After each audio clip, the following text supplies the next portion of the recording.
Saat bait demi bait lagu sudah dinyanyikan, Indung menundukkan wajahnya. Apalagi ketika ia tahu kalau orang-orang yang berada di taman itu terus menatap ke arah mereka. Izinkan aku untuk terus berusaha mengukir kebahagiaan di hatimu, ucap Indra lembut. Indung terdiam. Ia menundukkan kepalanya dalam-dalam, seraya menggigit-gigit bibirnya. Ia biarkan es krim di tangannya meleleh begitu saja. Panggil Indra. Namun saat Indung menoleh, Indra menempelkan es krim miliknya ke bibir Indung. Enak kan? Indung terpaksa mengecap bekas es krim yang menempel di bibirnya tanpa berkata-kata. Seiring dengan tenggelamnya sang mentari, rintik-rintik hujan mulai turun dari langit, membuat Indra bergegas melepaskan jaket yang ia gunakan untuk menutupi kepala Indung. Indra membiarkan tubuh atletisnya diguyur oleh rintik hujan yang sudah mulai deras. Setelah Indung sudah masuk ke dalam mobil, Indra memasang kembali bajunya yang basah. Lalu tanpa berkata-kata, ia melajukan mobilnya, menembus derasnya hujan yang mengguyur kota. Kamu pulang kemana ini? Tanya Indra sedikit menggigit. Ke rumah mertuaku, jawab Indung pelan. Kamu tunjukkan jalan ya, ujar Indra, yang langsung ditanggapi anggukan oleh Indung. Namun baru sampai di jalan utama desa, ternyata di sana sudah ada Widya yang menunggu. Bajunya basah kuyup sambil menenteng bungkusan plastik. Hujan sudah mulai reda ketika itu. Indung keluar dari dalam mobil bersama Indra. Sudah sampai di sini, biar Indung pulang bersamaku ya, ujar Widya.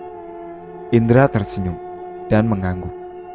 Indung naik ke boncengan motor, lalu kedua sahabatnya itu pergi menuju ke rumah mertuanya Indung. Sementara Indra masih berdiri di samping mobilnya sambil terus melihat ke arah Indung dan Widya hingga hilang dari pandangan. Widya mengerem motornya tiba-tiba dan memberikan sebotol air untuk Indung. Kamu basahi dulu bajumu, nanti ketahuan sama orang rumah, kata Widya. Terima kasih ya Wid, kamu sudah sangat baik padaku, ucap Indung, seraya mengguyur tubuhnya dengan air. Kebahagiaanmu adalah kebahagiaanku juga, Aku senang kalau kau bisa membuka lembaran baru lagi, jawab Widya tersenyum. Nih, tutup rambutmu pakai plastik. Saat sampai di depan rumah mertuanya, Indung langsung dimarahinya yang pulang tak ingat waktu. Maaf bu, ini bukan sepenuhnya salah Iin kok. Saya yang ngajak dia ke salon, terus masak di rumah sampai lupa waktu. Ini hasil masakan kami tadi. Tolong jangan marahin Indung ya bu, ini salah saya, kata Widya, seraya menyerahkan bungkusan berisi rantang itu pada mertuanya Indung. Ya sudah, masuk kamu. Suamimu sudah pulang kerja dari tadi, ujar ibu mertuanya. Saya permisi ya, ucap Widya berpamitan.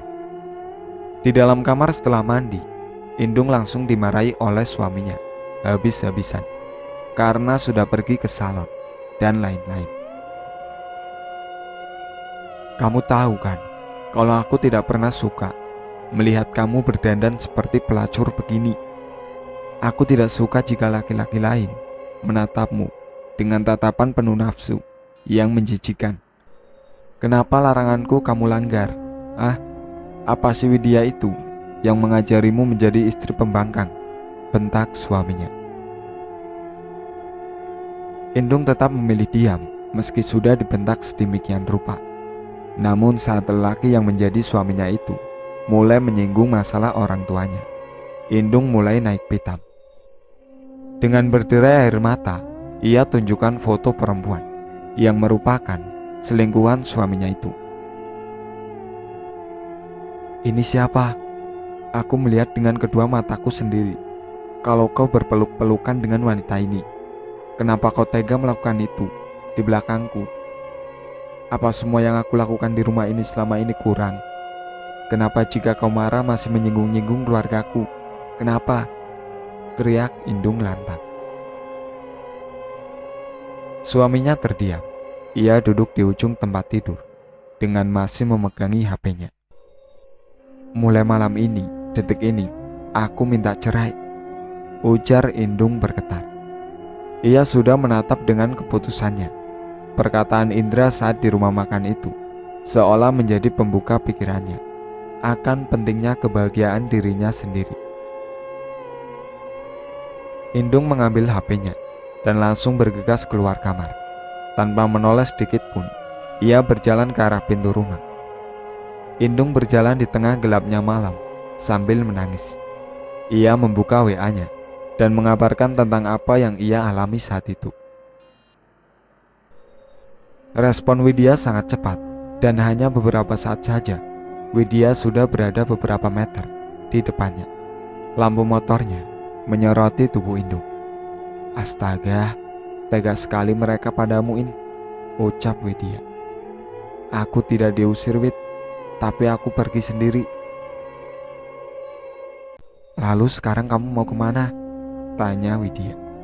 Kalau aku menginap di rumahmu dulu boleh tidak, Wid? Silakan kalau kau mau, In, jawab Widya. Sesampainya di rumah Widya, mereka disambutlah oleh suaminya Widya yang berada di ruang tamu. Suami istri begitu baik pada Indung. Mereka juga memberikan sebuah kamar pada Indung untuk ditempati selama apapun yang ia mau. Kamu istirahat dulu ya, In. Jangan pikirkan hal-hal yang bisa membuatmu sedih, kata Widya saat mengantar Indung ke dalam kamar dengan cat berwarna pink tersebut. Indung merebahkan tubuhnya yang letih di atas kasur. Matanya menerawang jauh ke langit-langit kamar. Dan tiba-tiba notifikasi chat berbunyi. Kamu baik-baik saja kan, In? Jujur, sejak tadi perasaanku tidak enak. Semoga kamu di sana baik-baik saja, In. Isi chat dari Indra itu membuat Indung tersenyum simpul. Ia tak membalas chat tersebut. Indung masih memikirkan pertengkarannya tadi. Keesokan harinya, Indung bangun dengan wajah sedikit lebih ceria dibanding tadi malam. Ternyata Widya sudah bangun dan duduk di dapur sambil menikmati sejuknya angin dari arah taman belakang rumahnya. Syukurlah kamu sudah bisa tersenyum lagi, In. Keputusanmu sudah tepat. Ya, walaupun harta suamimu tidak akan sepenuhnya jatuh ke tanganmu, ucap Widya. Aku sudah tidak memikirkan harta gonogini, Wid. Bisa lepas dari rumah itu saja, rasanya sudah bersyukur sekali. Kamu memang polos, In. Kita sarapan yuk, In. Ini tadi suamiku sebelum kerja sudah membelikan kita nasi bungkus, ujar Widya seraya menunjuk ke arah 4 bungkusan nasi di atas meja. Benar kata orang-orang ya, Wid. Kalau wanita berada di tangan laki-laki yang tepat, dia akan menjadi ratu. Tidak seperti aku, ucap Indung tertawa kecil. Dari sudut matanya mengalir setetes air mata. Widya langsung memeluk Indung. Sudah, jangan bilang begitu lagi. Aku yakin kamu pasti akan menemukan laki-laki yang tepat dan bisa membuatmu menjadi ratu, ucap Widya seraya menyeka air mata Indung. 3 hari telah berlalu. Indung masih berada di rumah Widya. In, tadi kata suamiku, suamimu memarahi suamiku. Dia menuduh kami yang telah menyembunyikan dan menyuruhmu pergi ninggalin dia, kata Widya bergetar. Dari nada bicaranya, sepertinya Widya masih menyembunyikan sesuatu dari Indung. Indung tak kalah kagetnya, dan tiba-tiba saja dari luar muncul suaminya yang langsung menarik paksa tangan Indung. "Lepas!" teriak Indung, berusaha menggapai apapun untuk menahan tubuhnya. Namun lelaki itu terus menarik paksa tangan Indung hingga ia terjatuh dan diseret keluar secara kasar. Widya tak mampu berkata apa-apa. Ia menutup mulutnya dengan tangan. Air matanya jatuh tak terbendung melihat sahabat karibnya itu diperlakukan kasar oleh suaminya. Widya berlari ke arah kamar yang ditempati Indung. Dengan tangan gemetar ia berusaha membuka kunci HP milik Indung. Sandinya apa? Sandinya apa?" gumamnya gemetar. Dan tiba-tiba ia ingat sesuatu. Dan benar saja, sandi HP milik Indung adalah tanggal dan tahun awal pertemanan Widya dan Indung dulu. Dengan tangan gemetar, Widya mencari-cari nama kontak Indra di daftar kontak. Namun ia tak menemukan satupun kontak bernama Indra di sana. Dan setelah ia membuka chat WA milik Indung, ternyata Indung menamai Indra dengan nama teman. "Halo, halo, ini aku Widya, temannya Iin. Iin dalam masalah besar," ujar Widya, seraya menceritakan semua kejadiannya dari awal hingga pada saat Indung ditarik paksa oleh suaminya. Setelah menanyakan alamat dan plat kendaraan milik suaminya Indung, Indra langsung menutup telepon. Lalu entah apa yang terjadi selanjutnya, Widya tak tahu. Malam harinya, rumah mertuanya Indung didatangi oleh beberapa orang polisi, dan juga ada Indra di antaranya. Suaminya Indung dibawa ke kantor polisi, dan Indung diminta menceritakan awal kronologi kejadian, hingga ia mendapatkan KDRT dari suaminya. Indra menemani dan sedikit memaksa Indung menceritakan semuanya di hadapan polisi. "Kami tidak bisa menindaklanjuti kasus ini jika ibu sendiri tidak mau menceritakan semuanya pada kami," ujar polisi itu. "Baik Pak, saya minta waktunya sebentar. Saya akan memanggil salah satu saksi lain kemari."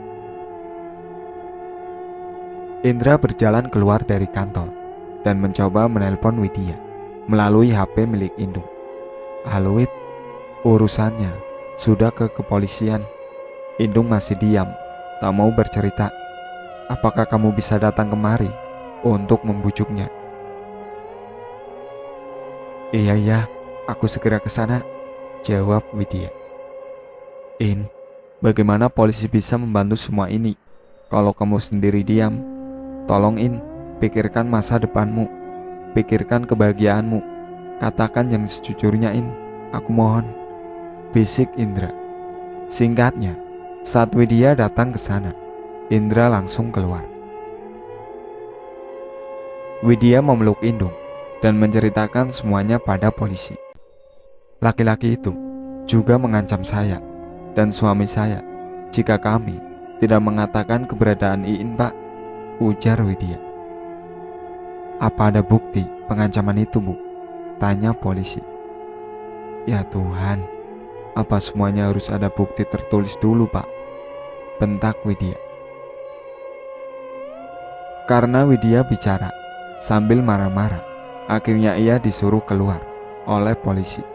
Dan karena Indung masih diam saat ditanya, akhirnya kasus Indung tidak diperpanjang lagi dan semuanya murni dianggap kesalahpahaman serta diusulkan untuk menyelesaikannya secara kekeluargaan. Indra mengumpat kesal. "Kenapa kau tak jujur, In? Kenapa? Ah?" tanya Indra. "Aku yakin Indung pasti diancam oleh laki-laki setan itu. Betul kan, In?" Tangis Indung pecah. Ia mengangguk. Indra bermaksud untuk menarik tangan Indung untuk kembali masuk ke kantor polisi, namun ditahan oleh Widya. "Tidak ada gunanya, Indra. Laki-laki sialan itu memang bajingan, setan dia," umpat Widya. Dan beberapa saat kemudian, suaminya Indung keluar dan tersenyum licik pada Indra dan juga Widya. Ia menarik Indung dan membawanya pulang menaiki ojek. Sial, bentak Indra. Hampir saja ia memukul laki-laki itu, andai Widya tidak menahan tangannya. Sudah beberapa hari berlalu, Indung kembali menjalani hari-harinya seperti biasa di rumah itu. Semua alat make up-nya habis dibuang oleh suaminya, dan rambutnya pun dicat warna hitam lagi dan dikuncir satu seperti biasa. HP-nya yang lama tidak dibolehkan untuk diambil karena berada di rumah Widya.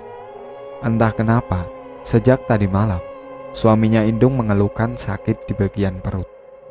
Bahkan jika sudah datang sakitnya, ia sampai berguling-guling sambil memegangi perutnya.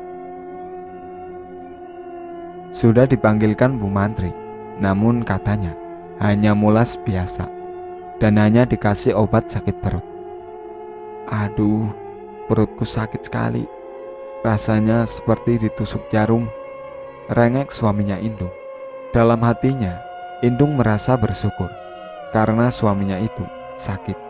Tapi di sisi lain, dia juga yang lelah mengurusnya. Ditambah lagi, mengurus seisi rumah. Dung, panggil ibu mertuanya.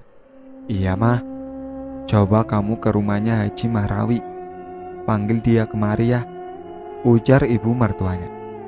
Tapi bubur di dapur belum. Matikan dulu apinya. Cepat kamu pergi ke rumah Haji Mahrawi dulu. Indung terpaksa menuruti semua perintah mertuanya. Ia berjalan tergesa-gesa keluar dari rumah. Keringatnya menetes di sekitar pelipisnya. Matahari menyengat, membuatnya merasa sangat kehausan karena berjalan cukup jauh. Dan sesampainya di rumah Haji Mahrawi, ternyata orang yang dia cari sedang tidak ada di rumah, karena dijemput oleh ke desa lain untuk mengisi acara ceramah. Di tengah jalan pulang, Indung bertemu dengan Widya. Widya nampak canggung saat menyapa Indung. Kamu dari mana panas-panas beginiin? Tanyanya. Habis dari rumah Haji Mahrawi, suamiku sakit, jawab Indung. Syukurlah, aku malah berharap-harap laki-laki setan itu matiin. Setelah berbincang sebentar, akhirnya Indung pamit untuk pulang. Malam harinya, Haji Mahrawi datang ke rumah mertuanya Indung. Dan katanya, suami Indung terkena kiriman santet seseorang yang entah siapa. Beliau tak mau memberitahu. Meski sudah sedikit dipaksa, namun tetap tak ada jawaban. Beliau hanya memberikan segelas air putih dan meminumkannya pada suami Indung. Aku tidak bisa mengobati penyakitmu itu, tapi kusarankan, sebaiknya kau cari orang yang pernah kau sakiti, lalu meminta maaflah kepadanya, ucap Haji Mahrawi. Tapi siapa pak? Kepada siapa kami harus meminta maaf? Karena setahu saya, anak saya ini orangnya baik dan tidak mungkin menyakiti orang lain. Mertuanya Indung menyanggah perkataan Haji Mahrawi. Haji Mahrawi tersenyum. Diingat-ingat saja, karena bisa saja kesalahan yang kita anggap sepele bisa sangat menyakitkan pada orang lain, ucap Haji Mahrawi sebelum pulang. Setelah Haji Mahrawi pulang, Indung dimaki-maki dengan kasar oleh mertuanya. Tidak ada lagi yang dendam pada suamimu selain teman-temanmu itu. Pasti ini ulah si Widya itu kan? Enggak mah, mana mungkin Widya berbuat seperti itu. Mama jangan asal tuduh, karena tuduhan yang tanpa didasari bukti itu bisa jadi fitnah, jawab Indung. Alah, bicara fitnah-fitnah, terus dia yang lapor ke polisi itu. Apa? Bukankah itu juga fitnah? Sudah mah, Indung benar. Mungkin ini kerjaan salah satu teman kerjaku, karena beberapa hari yang lalu sempat berdebat singgung-menyinggung masalah pekerjaan, ujar suaminya Indung, menyela pembicaraan ibu dan istrinya itu. Kalau begitu, besok kamu minta maaf saja nak. Biarlah kita yang mengalah. Meskipun mama yakin kamu tidak salah. Tapi ya begitulah. Namanya juga manusia yang mempunyai sifat iri dan dengki, kata ibunya. Indung menghela nafas berat. Malam semakin larut. Ketika jam sudah menunjukkan pukul 12 malam, barulah Indung bisa merebahkan tubuhnya yang sudah terasa sangat letih karena seharian disibukkan dengan tugas-tugas rumah yang tiada habisnya. Saat matanya sudah mulai terpejam, tiba-tiba wajah tampan Indra melintas di benaknya, membuatnya gelisah setiap kali memejamkan mata. Berada di samping Indra membuatnya merasa tenang dan aman, apalagi perlakuan-perlakuan manis Indra kepadanya yang sampai sekarang tak bisa ia lupakan. Diam, ia mengambil HP-nya yang baru dibelikan suaminya. Ia kembali mendaftar akun Facebook baru untuk mencari Indra. Ketika sudah ketemu dengan akunnya Indra dan siap untuk mengirim permintaan pertemanan, Indung mulai ragu. Ia sejenak berpikir, jika tak selamanya kejahatan harus dibalas dengan kejahatan. Ia pun mengurungkan niatnya. Jauh dari tempat tinggal Indung, malam itu Indra tengah duduk seorang diri di teras rumahnya. Ia menatap jauh pada sang rembulan yang sepertinya enggan untuk menampakkan diri. Wajah wanita itu masih sangat kuat melekat dalam pikirannya. Entah sampai kapan ia menyimpan semua perasaan cintanya itu untuk Indung. Helaan nafasnya berpadu dengan hembusan angin dingin malam itu. Keesokan harinya, keadaan suami Indung sudah lumayan membaik. Ia berangkat kerja pagi-pagi sekali, seperti biasa. Namun kali ini, ia terlebih dulu mengecup kening istrinya dan memberikan sejumlah uang untuk Indung. Maaf ya, selama ini ku terlalu egois. Mulai sekarang, belilah apapun yang kamu mau. Berdandanlah sesuai keinginanmu. Dan jangan lupa, perbaiki rambutmu ke salon ya. Aku berangkat dulu, ucapnya. Indung tersenyum. Tangannya erat menggenggam uang pemberian sang suami. Dari kejauhan, seorang lelaki yang mengenakan jaket hitam dan celana jeans panjang yang sedang duduk di atas sepeda motor itu nampak mengepalkan tangan setelah memperhatikan rumah mertua Indung cukup lama. Saat suami Indung sudah lewat di dekat lelaki tersebut, lelaki itu langsung menutup kaca helm dan perlahan-lahan mengikuti suami Indung. Dan setelah lumayan cukup lama mengikuti dari belakang, tiba-tiba suaminya Indung berbelok ke jalan sebuah perumahan sederhana. Di salah satu halaman rumah itu, suami Indung memarkirkan sepeda motornya dan langsung bergegas masuk ke dalam rumah. Lelaki misterius yang dari tadi mengikuti juga memarkirkan motornya tak jauh dari jalanan. Saat helmnya terbuka, ternyata itu adalah Indra. Perlahan-lahan Indra berjalan ke arah rumah yang dimasuki oleh suami Indung. Perumahan itu sepi dan hanya dihuni oleh beberapa keluarga saja. Saat Indra sedang mengendap-endap di samping rumah tersebut, terdengar pertengkaran dua orang dari dalam rumah. Indra mendengarkan dengan seksama. Tak lupa ia juga merekam suara itu. Aku tidak bisa menceraikan istriku, tapi aku sedang hamil. Sementara istrimu itu sama sekali tidak bisa memberikan anak untukmu. Bukankah dulu kau pernah mengatakan kalau kau ingin anak dariku? Lalu kenapa sekarang kau ingin pergi, meninggalkan aku dan anakmu? Ah, teriak seorang wanita yang menjadi lawan bicara dari suaminya Indung. Yang pasti, aku tidak bisa menikahimu. Apa kata orang tuaku kalau tahu aku mengamili gadis warung sepertimu? Isakan tangis dari perempuan itu terdengar semakin keras. Ia berteriak dan memaki pada suami Indung hingga suaranya parau. Indra yang awalnya hanya ingin mencari bukti-bukti untuk digunakan menghancurkan rumah tangga Indung dan suaminya itu, akhirnya tak tega mendengar tangisan dari wanita simpanan tersebut. Indra bergegas berlari ke arah pintu dan langsung masuk dengan paksa. Dasar bajingan kau, kau harus bertanggung jawab dengan perbuatanmu, bangsat, ujar Indra marah. Kau siapa? Ikut campur urusanku. Kalau aku tidak mau, kau bisa apa? Karena saking emosinya, tanpa basa-basi, Indra langsung mengejar lelaki tersebut. Berkali-kali pukulannya telak mengenai bagian wajah dan dada suaminya Indung. Namun ternyata lelaki itu tak habis akal. Ia berlari ke arah dapur dan mengambil pisau yang bergantung di dinding. Indra sempat ragu untuk menyerang, tetapi karena ia melihat pergerakan suaminya Indung yang nampak membabi buta, dengan mudah membuat Indra menumbangkan si lelaki itu. Indra menampar muka lelaki tersebut hingga berdarah-darah.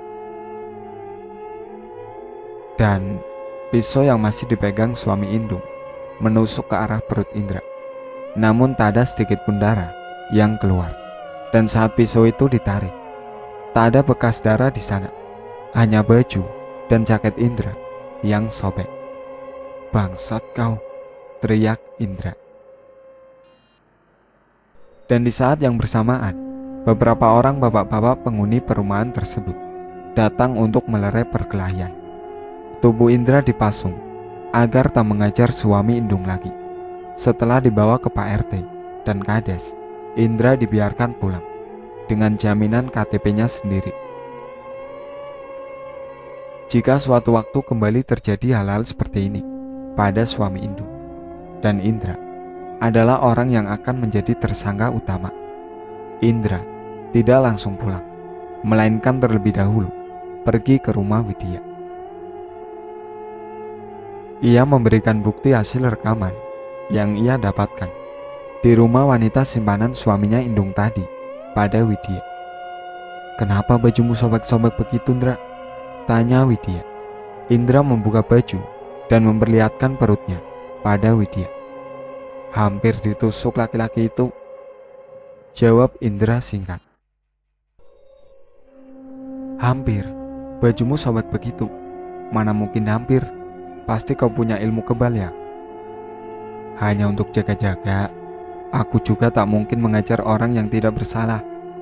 Untuk RT, RW-nya baik dan tak memperpanjang masalah. Sebaiknya nanti kita beritahu Indung agar tak selalu dibodohi suaminya. Aku juga tak menyangka wanita itu sampai hamil dibuatnya. Padahal Indung jauh lebih baik dan cantik dibanding perempuan itu. Hubungan haram biasanya dibumbui oleh setan. Jelas jauh lebih nikmat, potong Indra. Widya menghela nafas panjang. Kau berpikir seperti itu? Apa jangan-jangan nanti setelah kau bisa memiliki Iin, kau juga akan melakukan hal yang sama padanya, seperti yang dilakukan oleh suaminya sekarang? Widya, kau terlalu jauh berpikir. Tapi kita lihat saja nanti seperti apa aku memperlakukan wanita yang kucintai, ujar Indra. Sore itu, suami Indung pulang ke rumah dengan wajah lembab, membuat seisi rumah menjadi geger. Tidak terkecuali Indung yang baru saja selesai menyajikan makanan. Rekan kerjaku tak mau memaafkan aku, mah. Dia malah mengajarku seperti ini. Berani-beraninya dia berbuat seperti ini padamu. Tidak, ini tidak bisa dibiarkan. Aku harus menemuinya besok. Jangan, mah. Aku tidak mau. Kalau urusannya malah semakin melebar kemana-mana. Aku akan berusaha sendiri untuk menyelesaikan masalahku. Kenapa kamu diam saja? Bukannya mengurus suami, malah bengong di situ, bentak ibu mertuanya. pada Indung. Indung bergegas pergi ke dapur untuk mengambil air hangat guna mengompres lebam-lebam di wajah suaminya.